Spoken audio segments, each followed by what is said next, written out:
രണ്ട് രാജാക്കന്മാർ അധ്യായം 1. ഏലിയായും അഹസിയായും. ആഹാബിന്റെ മരണത്തിന് ശേഷം മോവാബ് ഇസ്രായേലിനെതിരെ കലാപം ആരംഭിച്ചു. സമറിയായിൽ വെച്ച് അഹസിയ മട്ടുപ്പാവിൽ നിന്ന് വീണ് കിടപ്പിലായി. താൻ ഇതിൽ നിന്ന് രക്ഷപ്പെടുമോ ഇല്ലയോ എന്ന് ആരായാൻ എക്രോണിലെ ദേവനായ ബാൽസെബൂബിന്റെ അടുത്തേക്ക് ആളയച്ചു. തിഷ്ബ്യനായ ഏലിയായോട് കർത്താവിന്റെ ദൂതൻ അരുളി ചെയ്തു, സമറിയ രാജാവിന്റെ ദൂതന്മാരെ ചെന്നുകണ്ട് അവരോട് ചോദിക്കുക, ഇസ്രായേലിൽ ദൈവമില്ലാഞ്ഞിട്ടാണോ നിങ്ങൾ എക്രോൺ ദേവനായ ബാൽസെബൂബിനെ സമീപിക്കുന്നത്? കർത്താവ് അരുളി ചെയ്യുന്നു, രോഗശയ്യയിൽ നിന്ന് നീ എഴുന്നേൽക്കുകയില്ല, നീ മരിക്കും. ഏലിയ പുറപ്പെട്ടു. ദൂതന്മാർ തിരിച്ചെത്തിയപ്പോൾ രാജാവ് ചോദിച്ചു, നിങ്ങൾ എന്താണ് തിരികെ വന്നത്? അവർ മറുപടി പറഞ്ഞു, ഒരാൾ വന്ന് ഞങ്ങളോട് പറഞ്ഞു, നിങ്ങൾ തിരികെ ചെന്ന് നിങ്ങളെ അയച്ച രാജാവിനെ അറിയിക്കുക.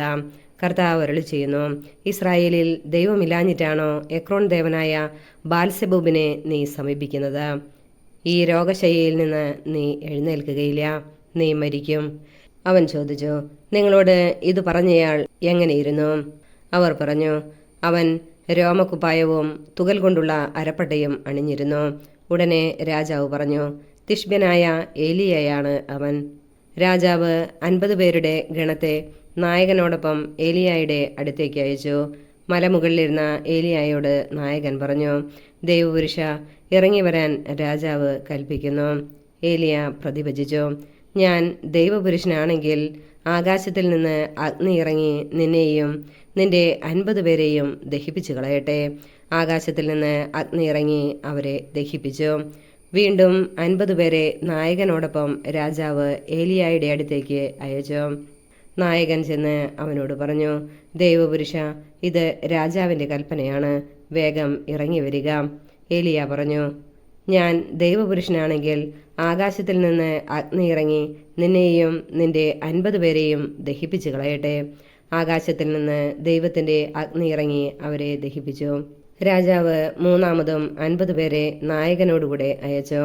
നായകൻ ചെന്ന് ഏലിയായുടെ മുൻപിൽ മുട്ടുകുത്തി അപേക്ഷിച്ചു, ദൈവപുരുഷ, എൻ്റെയും അങ്ങയുടെ ഈ 50 ദാസന്മാരുടെയും ജീവൻ അങ്ങയുടെ ദൃഷ്ടിയിൽ വിലപ്പെട്ടതായിരിക്കട്ടെ. മുൻപ് വന്ന 50 പേരുടെ 2 സംഘങ്ങളെയും അവരുടെ നായകന്മാരെയും ആകാശത്തിൽ നിന്ന് അഗ്നി ഇറങ്ങി ദഹിപ്പിച്ചു. ഇപ്പോൾ എൻ്റെ ജീവൻ അങ്ങയുടെ ദൃഷ്ടിയിൽ വിലപ്പെട്ടതായിരിക്കട്ടെ. കർത്താവിൻ്റെ ദൂതൻ ഏലിയായോട് പറഞ്ഞു, അവനോടുകൂടെ ഇറങ്ങി ചെല്ലുക, അവനെ ഭയപ്പെടേണ്ട. ഏലിയ അവനോടുകൂടെ രാജാവിൻ്റെ അടുത്ത് ചെന്നു.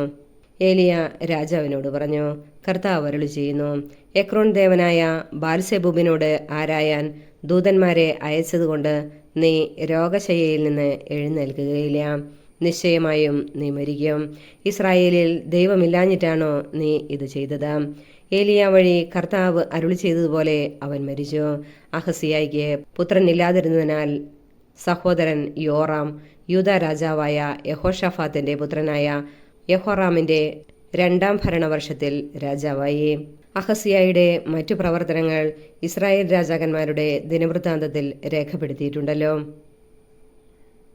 2 രാജാക്കന്മാർ അധ്യായം 2. ഏലിയ സ്വർഗത്തിലേക്ക്. കർത്താവ് ഏലിയായെ സ്വർഗത്തിലേക്ക് ചുഴലിക്കാറ്റിലൂടെ എടുക്കാൻ സമയമായപ്പോൾ ഏലിയായും എലീഷായും ഗിൽഗാലിൽ നിന്ന് വരികയായിരുന്നു.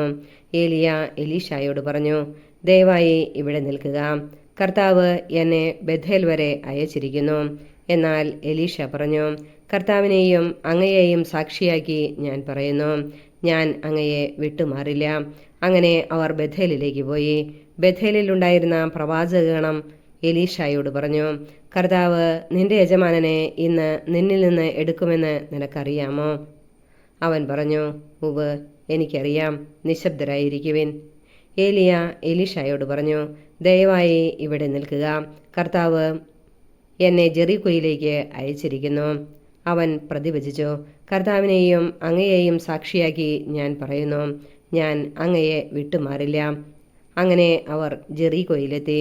ജെറിക്കോയിലുണ്ടായിരുന്ന പ്രവാചകഗണം എലീഷായോട് പറഞ്ഞു, കർത്താവ് നിന്റെ യജമാനനെ ഇന്ന് നിന്നിൽ നിന്ന് എടുക്കുമെന്ന് നിനക്കറിയാമോ?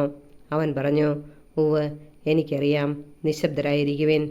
അനന്തരം ഏലിയ എലീഷായോട് പറഞ്ഞു, ദയവായി ഇവിടെ നിൽക്കുക, കർത്താവ് എന്നെ ജോർദാനിലേക്ക് അയച്ചിരിക്കുന്നു. അവൻ പറഞ്ഞു, കർത്താവിനെയും അങ്ങയെയും സാക്ഷിയാക്കി ഞാൻ പറയുന്നു, ഞാൻ അങ്ങയെ വിട്ടുമാറില്ല.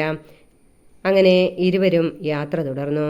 അവർ ഇരുവരും ജോർദാന് സമീപം എത്തിയപ്പോൾ പ്രവാചക ഗണത്തിൽപ്പെട്ട 50 പേർ അല്പം അകലെ വന്നു നിന്നു. ഏലിയ മേലങ്കിയെടുത്ത് ചുരുട്ടി വെള്ളത്തിലടിച്ചു. വെള്ളം ഇരുവശത്തേക്കും മാറി. ഇരുവരും ഉണങ്ങിയ നിലത്തുകൂടി അക്കരെ കടന്നു. മറുകരെ എത്തിയപ്പോൾ ഏലിയ എലീഷായോട് പറഞ്ഞു, നിന്നിൽ നിന്ന് എടുക്കപ്പെടുന്നതിന് മുൻപ് ഞാൻ എന്താണ് ചെയ്തു തരേണ്ടത്?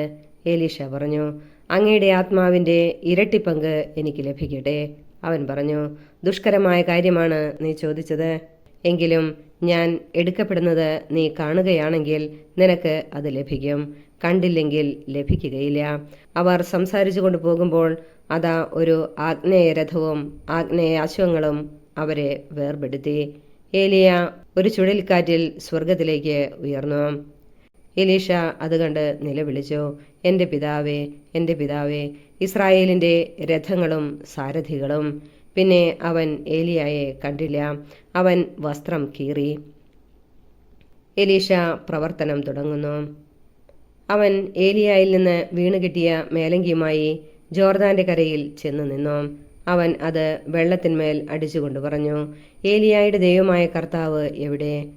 അവൻ വെള്ളത്തിന്മേൽ അടിച്ചപ്പോൾ വെള്ളം ഇരുവശത്തേക്കും മാറി. അവൻ കടന്നുപോയി. ജെറിക്കോയിലെ പ്രവാചകഗണം എലീഷായെ കണ്ടപ്പോൾ ഏലിയായുടെ ആത്മാവ് എലീഷായിൽ കുടികൊള്ളുന്നു എന്ന് പറഞ്ഞു. അവർ അവനെ താണുവണങ്ങി എതിരേറ്റു. അവർ അവനോട് പറഞ്ഞു, അങ്ങയുടെ ദാസന്മാരുടെ ഇടയിൽ 50 ബലവാന്മാരുണ്ട്. അങ്ങയുടെ യജമാനനെ അന്വേഷിച്ചു പോകുന്നതിന് അവരെ അനുവദിച്ചാലും. കർത്താവിൻ്റെ ആത്മാവ് അവനെ വല്ല മലയിലോ താഴ്വരയിലോ ഉപേക്ഷിച്ചിരിക്കാം. അവൻ പറഞ്ഞു, ആരെയും അയക്കേണ്ട.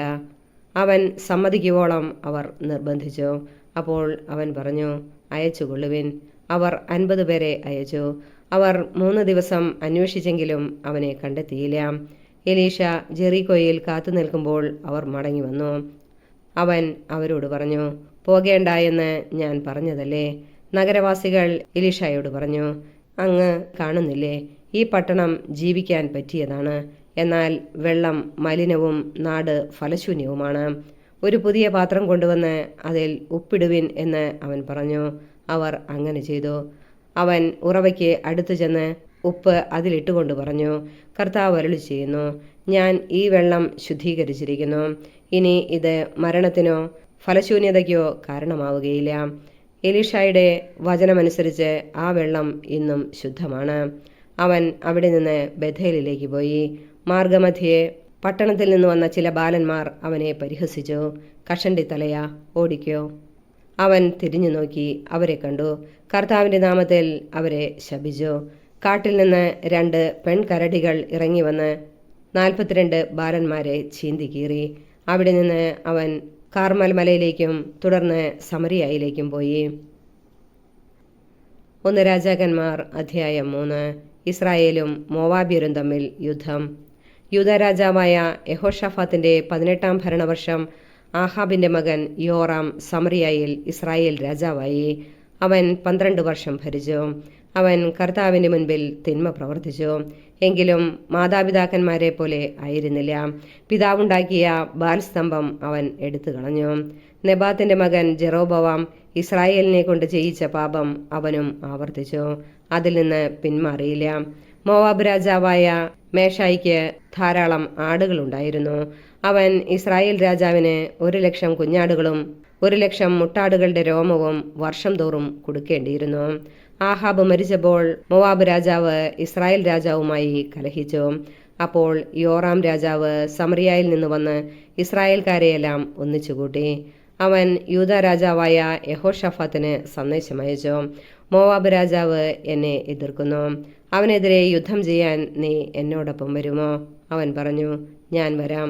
ഞാൻ നിന്നെ പോലെയും എൻ്റെ ജനം നിന്റെ ജനം പോലെയും എൻ്റെ കുതിരകൾ നിന്റെ കുതിരകൾ പോലെയുമാണ്.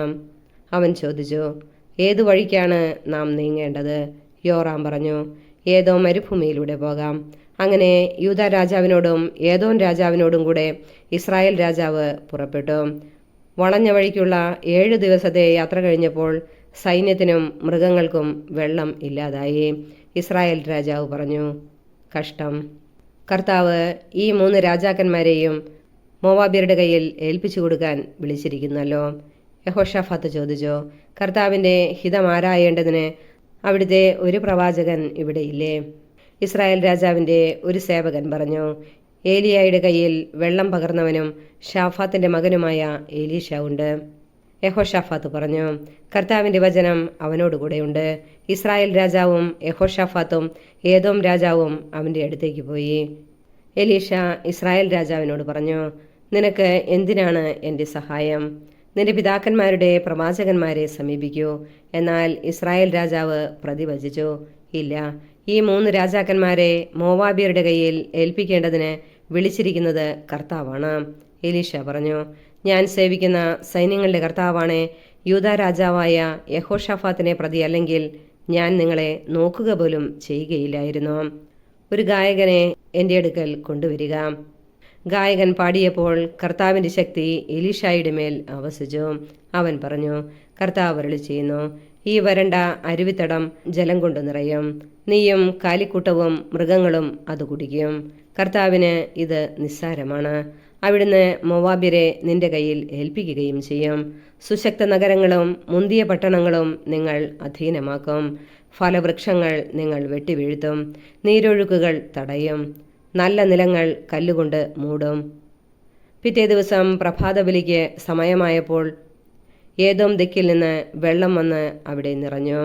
തങ്ങൾക്കെതിരെ യുദ്ധം ചെയ്യാൻ രാജാക്കന്മാർ വന്നിരിക്കുന്നു എന്ന് കേട്ട് മോവാബ്യർ പ്രായഭേദമന്യേ യുദ്ധശേഷിയുള്ള എല്ലാവരെയും വിളിച്ചുകൂട്ടി അതിർത്തിയിൽ അണിനിരത്തി. മോവാബ്യർ രാവിലെ ഉണർന്നു നോക്കിയപ്പോൾ സൂര്യപ്രകാശത്തിൽ വെള്ളം തിളങ്ങുന്നത് കണ്ടു. അത് രക്തം പോലെ ചെമന്നിരുന്നു. അവർ പറഞ്ഞു, ഇത് രക്തമാണ്. രാജാക്കന്മാർ യുദ്ധം ചെയ്ത് പരസ്പരം കൊന്നിരിക്കുന്നു. മോവാബ്യരെ നമുക്ക് കൊള്ളയടിക്കാം. മോവാബ്യർ ഇസ്രായേൽ പാളയത്തിലെത്തിയപ്പോൾ ഇസ്രായേൽക്കാർ അവരെ തുരത്തി. ഓടിപ്പോയവരെ പിന്തുടർന്നു കൊന്നു. അവർ നഗരങ്ങൾ തകർക്കുകയും നല്ല നിലങ്ങൾ കല്ലിട്ട് മൂടുകയും ചെയ്തു. നീരൊഴുക്കുകൾ തടഞ്ഞു. ഫലവൃക്ഷങ്ങൾ വെട്ടിവീഴ്ത്തി. അങ്ങനെ കീർഹരേസത്ത് കൽക്കൂമ്പാരമായി. കവിണക്കാർ അതിനെ വളഞ്ഞ് കീഴടക്കി. യുദ്ധം പ്രതികൂലമെന്ന് കണ്ട മോവാബ് രാജാവ് 700 ഖഡ്ഗധാരികളെയും കൊണ്ട് ഏദോം രാജാവിനെതിരെ കുതിച്ചു കയറാൻ നോക്കി. എന്നാൽ സാധിച്ചില്ല. കിരീടാവകാശിയായ മൂത്തപുത്രനെ അവൻ മതിലിന്മേൽ ദഹനബലിയായി അർപ്പിച്ചു. സംഭിതരായ ഇസ്രായേല്യർ അവനെ വിട്ട് നാട്ടിലേക്ക് മടങ്ങി. 2 രാജാക്കന്മാർ അധ്യായം 4. വിധവയുടെ എണ്ണ. പ്രവാചകഗണത്തിൽ ഒരുവന്റെ ഭാര്യ എലീഷായോട് പറഞ്ഞു, അങ്ങയുടെ ദാസനായ എൻ്റെ ഭർത്താവ് മരിച്ചിരിക്കുന്നു. അവൻ കർത്താവിൻ്റെ ഭക്തനായിരുന്നുവെന്ന് അങ്ങേക്ക് അറിയാമല്ലോ.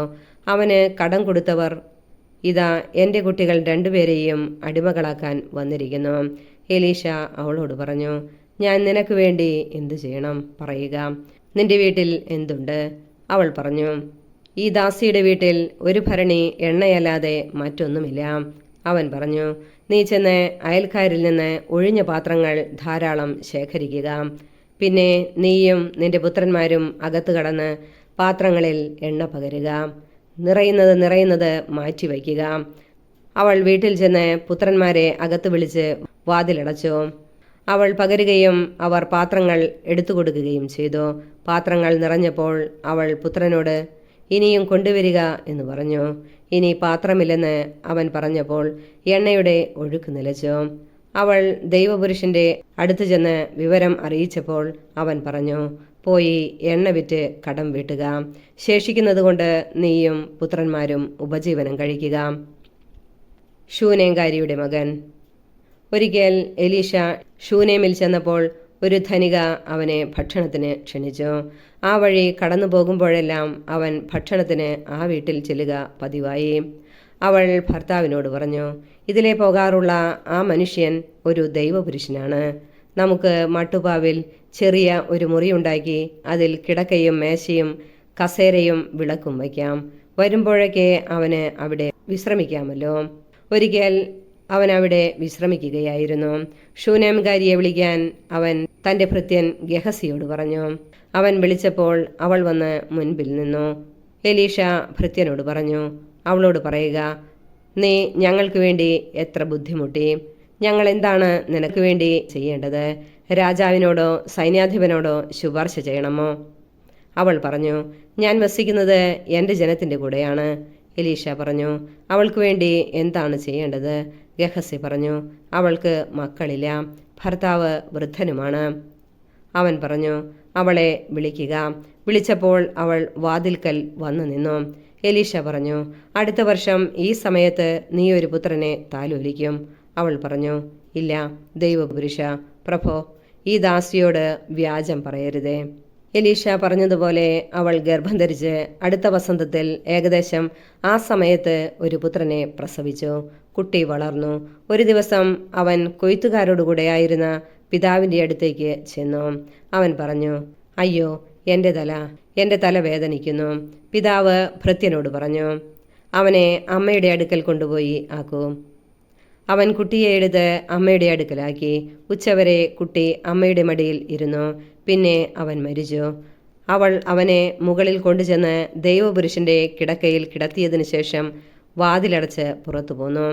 അവൾ ഭർത്താവിനോട് വിളിച്ചു പറഞ്ഞു, ഒരു വേലക്കാരനെയും കഴുതയെയും ഇങ്ങോട്ട് അയക്കുക. ഞാൻ വേഗം പോയി ദൈവപുരുഷനെ കണ്ടുവരട്ടെ. അവൻ ചോദിച്ചു, നീ ഇന്ന് അവൻ്റെ അടുത്തേക്ക് പോകുന്നതെന്തിന്? ഇന്ന് അമാവാസിയോ സാപത്തോ അല്ലല്ലോ. അവൾ പറഞ്ഞു, നന്മ ഭവിക്കും. കഴുതയ്ക്ക് ജീനിയിട്ടതിനു ശേഷം അവൾ ഭൃത്യനോട് പറഞ്ഞു, വേഗം ഓടിക്കുക. ഞാൻ പറയാതെ വേഗം കുറയ്ക്കരുത്. അവൾ കാർമൽ മലയിൽ ദൈവപുരുഷന്റെ അടുത്തെത്തി. അവൾ വരുന്നത് കണ്ടപ്പോൾ അവൻ ഭൃത്യൻ ഗെഹസിയോട് പറഞ്ഞു, അതാ ശൂനേംകാരി. ഓടിച്ചെന്ന് അവളെ സ്വീകരിച്ച് അവൾക്കും ഭർത്താവിനും കുഞ്ഞിനും സുഖം തന്നെയോ എന്ന് അന്വേഷിക്കുക. സുഖം തന്നെ, അവൾ പറഞ്ഞു. അവൾ മലയിൽ ദൈവപുരുഷന്റെ അടുത്തെത്തി. അവൻ്റെ പാദങ്ങളിൽ പിടിച്ചു. അവളെ തള്ളി മാറ്റുന്നതിന് ഗെഹസി മുമ്പോട്ട് വന്നു. എന്നാൽ ദൈവപുരുഷൻ പറഞ്ഞു, അവളെ തടയരുത്, അവൾ കഠിന ദുഃഖത്തിലാണ്. കർത്താവ് അത് എന്നിൽ നിന്ന് മറച്ചിരിക്കുന്നു, എന്നെ അറിയിച്ചിട്ടില്ല. അപ്പോൾ അവൾ പറഞ്ഞു, പ്രഭോ, ഞാൻ അങ്ങയോട് പുത്രനെ ആവശ്യപ്പെട്ടു. എന്നെ വഞ്ചിക്കരുതെന്ന് ഞാൻ പറഞ്ഞതല്ലേ? അവൻ ഗെഹസിയോട് പറഞ്ഞു, അരപ്പട്ട ധരിച്ച് എൻ്റെ വടിയും എടുത്തു ചെല്ലുക. വഴിയിൽ ആരെ കണ്ടാലും അഭിവാദനം ചെയ്യരുത്. ആരെങ്കിലും അഭിവാദനം ചെയ്താൽ പ്രത്യഭിവാദനം ചെയ്യുകയുമരുത്. എൻ്റെ വടി കുട്ടിയുടെ മുഖത്ത് വയ്ക്കുക. അപ്പോൾ കുട്ടിയുടെ അമ്മ പറഞ്ഞു, കർത്താവിനെയും അങ്ങയെയും സാക്ഷിയാക്കി ഞാൻ പറയുന്നു, ഞാൻ അങ്ങയെ വിട്ടുപോവുകയില്ല. അപ്പോൾ അവൻ അവളെ അനുഗമിച്ചു. ഗെഹസി മുൻപേ പോയി വടി കുട്ടിയുടെ മുഖത്ത് വെച്ചു. എന്നാൽ അനക്കമോ ജീവന്റെ ലക്ഷണമോ ഉണ്ടായില്ല. അവൻ മടങ്ങിവന്ന് എലീഷായോട് കുട്ടി ഉണർന്നിട്ടില്ലെന്ന് പറഞ്ഞു. എലീഷ ആ ഭവനത്തിൽ ചെന്നപ്പോൾ കുട്ടി കിടക്കയിൽ മരിച്ചു കിടക്കുന്നത് കണ്ടു. അവൻ ഉള്ളിൽ കടന്ന് വാതിലടച്ചു. മുറിക്കുള്ളിൽ അവനും കുട്ടിയും മാത്രമായി. എലീഷ കർത്താവിനോട് പ്രാർത്ഥിച്ചു. അനന്തരം കിടക്കയിൽ കയറി തൻ്റെ വായ് കുട്ടിയുടെ വായോടും തൻ്റെ കണ്ണുകൾ അവൻ്റെ കണ്ണുകളോടും തൻ്റെ കൈകൾ അവൻ്റെ കൈകളോടും ചേർത്ത് വച്ച് അവൻ്റെ മേൽ കിടന്നു. അപ്പോൾ കുട്ടിയുടെ ശരീരം ചൂടുപിടിച്ചു തുടങ്ങി. എലീഷ എഴുന്നേറ്റ് മുറിയിൽ അങ്ങോട്ടും ഇങ്ങോട്ടും ഒരു പ്രാവശ്യം നടന്നു. വീണ്ടും കുട്ടിയുടെ മേൽ കിടന്നു. കുട്ടി 7 പ്രാവശ്യം തുമ്മിയതിനു ശേഷം കണ്ണു തുറന്നു. എലീഷ ഗെഹസിയോട് ശൂനേംകാരിയെ വിളിക്കുക എന്ന് പറഞ്ഞു. അവൻ വിളിച്ചു. അവൾ വന്നു. എലീഷ അവളോട് പറഞ്ഞു, നിന്റെ പുത്രനെ എടുത്തുകൊള്ളുക. അവൾ അവൻ്റെ പാദത്തിങ്കൽ വീണ് നമസ്കരിച്ചു. എന്നിട്ട് കുട്ടിയെ എടുത്തുകൊണ്ടുപോയി. വിഷം കലർന്ന ഭക്ഷണം. എലീഷ വീണ്ടും ഗിൽഗാലിലെത്തി. അവിടെ ക്ഷാമമായിരുന്നു. പ്രവാചകഗണം മുൻപിലിരിക്കെ അവൻ ഭൃത്യനോട് പറഞ്ഞു, പ്രവാചകഗണത്തിന് വലിയ പാത്രത്തിൽ അവിയൽ തയ്യാറാക്കുക. അവരിലൊരാൾ വയലിൽ നിന്ന് സസ്യങ്ങൾ ശേഖരിക്കുമ്പോൾ ഒരു കാട്ടുമുന്തിരി കാണുകയും അതിൽ നിന്ന് മടി നിറയെ കായ്കൾ പറിച്ചെടുക്കുകയും ചെയ്തു. അവ എന്താണെന്ന് മനസ്സിലാക്കാതെ നുറുക്കി പാത്രത്തിലിട്ടു. അനന്തരം അവിയൽ വിളമ്പി. ഭക്ഷിച്ചു തുടങ്ങിയപ്പോൾ അവർ നിലവിളിച്ചു, ദൈവപുരുഷ, പാത്രത്തിൽ മരണം പതിയിരിക്കുന്നു. അവർക്ക് ഭക്ഷിക്കാൻ കഴിഞ്ഞില്ല. എലീഷ പറഞ്ഞു, കുറച്ച് മാവ് കൊണ്ടുവരിക. അവൻ മാവ് പാത്രത്തിൽ ഇട്ടതിനു ശേഷം ഇനി വിളമ്പി ഭക്ഷിക്കാം എന്ന് പറഞ്ഞു. അപകടം നീങ്ങിയിരുന്നു. അപ്പം വർദ്ധിപ്പിക്കുന്നു. ബാൽഷാലിഷായിൽ നിന്ന് ഒരാൾ ആദ്യഫലങ്ങൾ കൊണ്ടുണ്ടാക്കിയ കുറേ അപ്പവും 20 ബാർലി അപ്പവും കുറേ പുതിയ ധാന്യക്കതിരുകളും സഞ്ചിയിലാക്കി കൊണ്ടുവന്ന് ദൈവപുരുഷന് കൊടുത്തു. അപ്പോൾ എലീഷ പറഞ്ഞു, അത് ഇവർക്ക് കൊടുക്കുക, അവർ ഭക്ഷിക്കട്ടെ. ഭൃത്യൻ ചോദിച്ചു, 100 ആളുകൾക്കായി ഇത് ഞാൻ എങ്ങനെ പങ്കുവയ്ക്കും? അവൻ ആവർത്തിച്ചു, കൊടുക്കുക, അവർ ഭക്ഷിക്കട്ടെ. എന്തെന്നാൽ കർത്താവ് അരുളി ചെയ്യുന്നു, അവർ ഭക്ഷിക്കുകയും മിച്ചം വരികയും ചെയ്യും. ഭൃത്യൻ അത് അവർക്ക് വിളമ്പി. കർത്താവ് അരുളി ചെയ്തതുപോലെ അവർ ഭക്ഷിച്ചു, മിച്ചം വരികയും ചെയ്തു. 2 രാജാക്കന്മാർ അധ്യായം 5. നാമാനെ സുഖപ്പെടുത്തുന്നു. സിറിയ രാജാവിൻ്റെ സൈന്യാധിപനായിരുന്നു നാമാൻ. രാജാവിന് അവനോട് പ്രീതിയും ബഹുമാനവുമായിരുന്നു. കാരണം അവൻ മുഖാന്തരം കർത്താവ് സിറിയയ്ക്ക് വിജയം നൽകി. ധീരനും പരാക്രമിയുമായിരുന്നെങ്കിലും അവൻ കുഷ്ഠരോഗിയായിരുന്നു. ഇസ്രായേലിനെ ആക്രമിച്ചപ്പോൾ സിറിയക്കാർ ഒരു പെൺകുട്ടിയെ തട്ടിക്കൊണ്ടുപോയിരുന്നു. അവൾ നാമാന്റെ ഭാര്യയുടെ പരിചാരികയായി. അവൾ തൻ്റെ യജമാനത്തിയോട് പറഞ്ഞു, എൻ്റെ യജമാനൻ സമറിയായിലെ പ്രവാചകന്റെ അടുത്തായിരുന്നെങ്കിൽ അവൻ യജമാനന്റെ കുഷ്ഠം മാറ്റുമായിരുന്നു. ഇസ്രായേൽക്കാരി പെൺകുട്ടി പറഞ്ഞ വിവരം നാമാൻ രാജാവിനെ അറിയിച്ചു. സിറിയ രാജാവ് പറഞ്ഞു, ഉടനെ പോവുക, ഞാൻ ഇസ്രായേൽ രാജാവിന് ഒരു കത്ത് തരാം. നാമാൻ 10 താലന്ത് വെള്ളിയും 6000 ഷെക്കൽ സ്വർണവും 10 വിശിഷ്ട വസ്ത്രങ്ങളും എടുത്ത് യാത്രയായി. അവൻ കത്ത് ഇസ്രായേൽ രാജാവിനെ ഏൽപ്പിച്ചു. അതിൽ ഇങ്ങനെ എഴുതിയിരുന്നു, എൻ്റെ ദാസൻ നാമാനെ കുഷ്ഠരോഗത്തിൽ നിന്ന് സുഖപ്പെടുത്തണമെന്ന് അപേക്ഷിക്കാനാണ് ഈ എഴുത്ത്. ഇസ്രായേൽ രാജാവ് കത്ത് വായിച്ചിട്ട് വസ്ത്രം കീറിക്കൊണ്ട് പറഞ്ഞു, കുഷ്ഠരോഗിയെ സുഖപ്പെടുത്താൻ എന്നോട് ആവശ്യപ്പെടുന്നു. ജീവൻ എടുക്കാനും കൊടുക്കാനും ഞാൻ ദൈവമാണോ? കണ്ടോ, എന്നോട് മല്ലിടാൻ അവൻ പഴുതു നോക്കുന്നു. ഇസ്രായേൽ രാജാവ് വസ്ത്രം കീറിയെന്ന് കേട്ട് ദൈവപുരുഷനായ എലീഷ രാജാവിനെ അറിയിച്ചു, നീ എന്തിനാണ് വസ്ത്രം കീറിയത്? അവൻ എൻ്റെ അടുത്ത് വരട്ടെ, ഇസ്രായേലിൽ ഒരു പ്രവാചകനുണ്ടെന്ന് അറിയട്ടെ. നാമാൻ രഥങ്ങളും കുതിരകളുമായി എലീഷയുടെ വീട്ടുപടിക്കലെത്തി. എലീഷ ദൂതനെ അയച്ച് അവനോട് പറഞ്ഞു, നീ ജോർദാനിൽ പോയി 7 പ്രാവശ്യം കുളിക്കുക. നീ ശുദ്ധനായി ശരീരം പൂർവ്വസ്ഥിതിയെ പ്രാപിക്കും. എന്നാൽ നാമാൻ കുപിതനായി മടങ്ങിപ്പോയി. അവൻ പറഞ്ഞു, എലീഷ എൻ്റെ അടുത്ത് ഇറങ്ങി വന്ന് തൻ്റെ ദൈവമായ കർത്താവിൻ്റെ നാമം വിളിച്ചപേക്ഷിക്കുമെന്നും കരം വീശി കുഷ്ഠം സുഖപ്പെടുത്തുമെന്നും ഞാൻ വിചാരിച്ചു. ദമാസ്കസിലെ അബാനായും ഫാർപ്പാറും ഇസ്രായേലിലെ നദികളേക്കാൾ ശ്രേഷ്ഠമല്ലേ? അവയിൽ കുളിച്ച് എനിക്ക് ശുദ്ധി പ്രാപിച്ചുകൂടെ?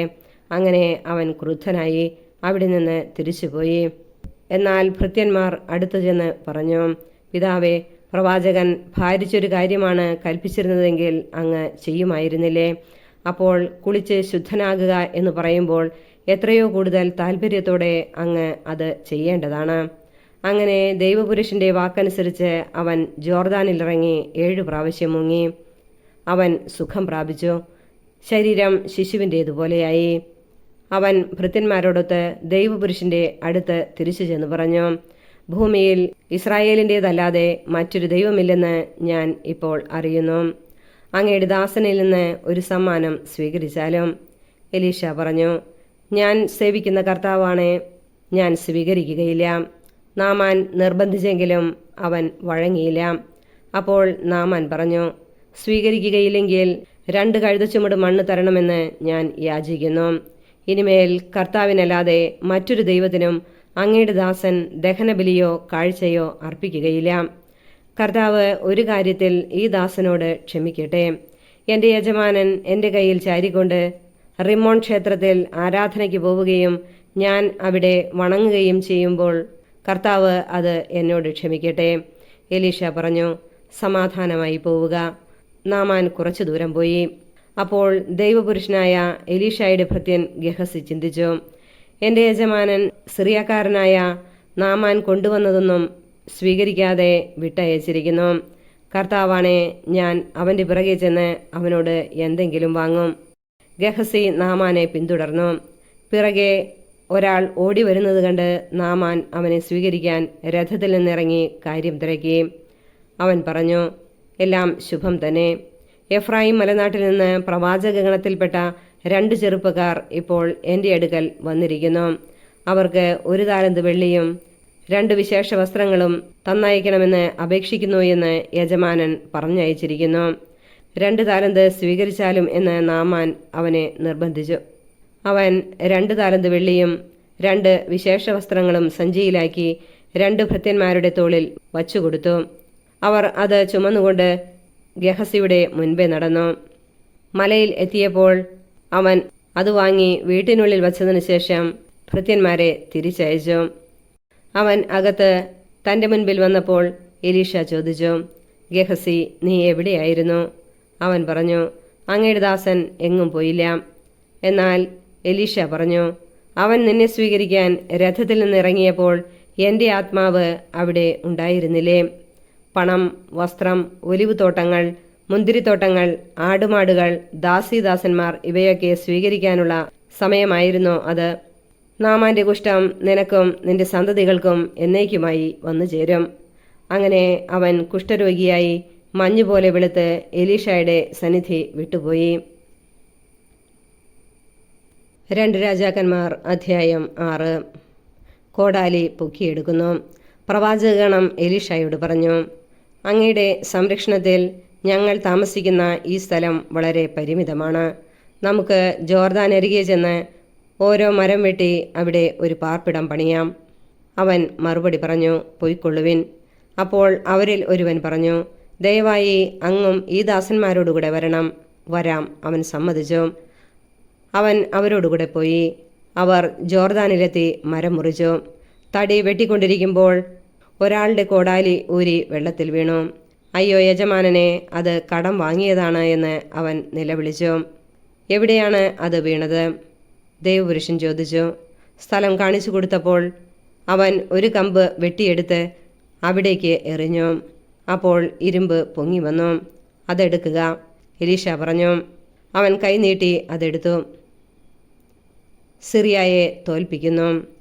ഒരിക്കൽ സിറിയ രാജാവ് ഇസ്രായേലിനെതിരെ യുദ്ധം ചെയ്യുകയായിരുന്നു. പാളയമടിക്കേണ്ട സ്ഥലം രാജാവ് ഭൃത്യന്മാരുമായി ആലോചിച്ചുറച്ചു. നീ ഇങ്ങോട്ട് കടക്കരുത്, സിറിയക്കാർ അവിടം ആക്രമിക്കാനിരിക്കുകയാണ് എന്ന് ദൈവപുരുഷൻ ഇസ്രായേൽ രാജാവിന് സന്ദേശമയച്ചു. ദൈവപുരുഷൻ പറഞ്ഞ സ്ഥലത്തേക്ക് ഇസ്രായേൽ രാജാവ് സൈന്യത്തെ അയച്ചു. ഇങ്ങനെ പലപ്പോഴും ദൈവപുരുഷൻ മുന്നറിയിപ്പ് നൽകുകയും രാജാവ് രക്ഷപ്പെടുകയും ചെയ്തിട്ടുണ്ട്. സിറിയ രാജാവ് തന്മൂലം അസ്വസ്ഥനായി. അവൻ ഭൃത്യന്മാരോട് ചോദിച്ചു, നമ്മുടെ ഇടയിൽ ഇസ്രായേൽ രാജാവിന് വേണ്ടി നിലകൊള്ളുന്നവനെ നിങ്ങൾ കാണിച്ചു തരികയില്ലേ? ഭൃത്യന്മാരിൽ ഒരുവൻ പറഞ്ഞു, രാജാവേ, നമ്മുടെ ഇടയിൽ ആരുമില്ല. കിടപ്പറയിൽ അങ്ങ് സംസാരിക്കുന്നത് ഇസ്രായേൽ രാജാവിനെ അറിയിക്കുന്നത് ഇസ്രായേലിലെ പ്രവാചകനായ എലീഷ ആണ്. പോയി അവനെ കണ്ടുപിടിക്കുക. അവൻ ആജ്ഞാപിച്ചു. ഞാൻ ആളയച്ച് അവനെ പിടിക്കും. അവൻ ദോഥാനിലുണ്ടെന്ന് അവർ അറിയിച്ചു. രാജാവ് രഥങ്ങളും കുതിരകളും ഒരു വലിയ സൈന്യവും അവിടേക്ക് അയച്ചു. അവർ രാത്രി നഗരം വളഞ്ഞു. ദേവപുരുഷന്റെ ദാസൻ അതിരാവിലെ എഴുന്നേറ്റ് പുറത്തു വന്നപ്പോൾ രഥങ്ങളും കുതിരകളുമായി സൈന്യം നഗരം വളഞ്ഞിരിക്കുന്നത് കണ്ടു. അവൻ വിളിച്ചു പറഞ്ഞു, അയ്യോ യജമാനനെ, നാം എന്താണ് ചെയ്യുക? അവൻ പറഞ്ഞു, ഭയപ്പെടേണ്ട, അവരെക്കാൾ കൂടുതൽ ആളുകൾ നമ്മോടുകൂടെയുണ്ട്. അപ്പോൾ എലീഷ പ്രാർത്ഥിച്ചു, കർത്താവെ, ഇവൻ്റെ കണ്ണുകളെ തുറക്കണമേ, ഇവൻ കാണട്ടെ. കർത്താവ് അവൻ്റെ കണ്ണുകൾ തുറന്നു.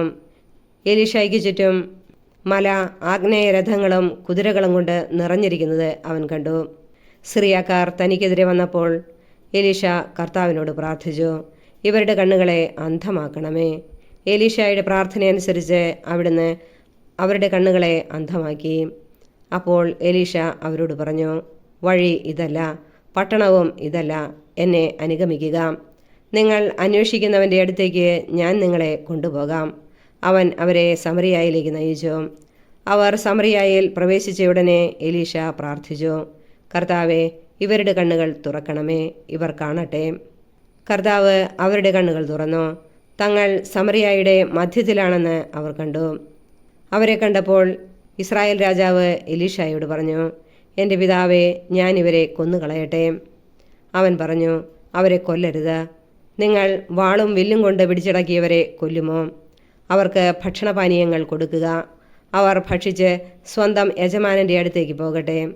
രാജാവ് അവർക്ക് വലിയ വിരുന്നൊരുക്കി. ഭക്ഷിച്ച് തൃപ്തരായ അവരെ അവൻ വിട്ടയച്ചു. അവർ തങ്ങളുടെ യജമാനൻ്റെ അടുത്തേക്ക് പോയി. സിറിയക്കാർ പിന്നീട് ഇസ്രായേൽ ദേശം ആക്രമിക്കാൻ വന്നിട്ടില്ല. കുറേ കാലം കഴിഞ്ഞ് സിറിയ രാജാവായ ബെൻഹദാദ് സൈന്യം ശേഖരിച്ച് സമരിയ വളഞ്ഞു. അപ്പോൾ സമരിയയിൽ രൂക്ഷമായ ക്ഷാമമുണ്ടായി. ഒരു കഴുതത്തലയ്ക്ക് 8 ഷെക്കൽ വെള്ളിയും 1/4 കാബ് കാട്ടുള്ളിക്ക് 5 ഷെക്കൽ വെള്ളിയും വിലയായിരുന്നു.